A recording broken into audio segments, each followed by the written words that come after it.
আবু লাহাবের দলেরা অনেক মার ধরে মেরেছে, কিন্তু আমার নবী একটা কথা খালি বলতেন, আল্লাহ আয় আমার আল্লাহ, আয় আমার দয়ার আল্লাহ, মায়ার আল্লাহ, এরা আমার চিনি না, বোঝে না, আল্লাহ কেদের আপনি হেদায়েত দান করুন। একদিন কি করে জানেন?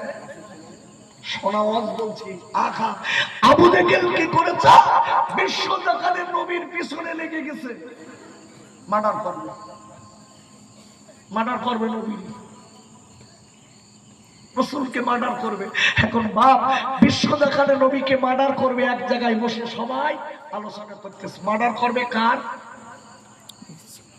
কার করবে? কি আপনাদের বাড়ির থেকে বউ কি বারণ করতেছে? 22 পারা সূরাতুল ফাতিরের প্রথম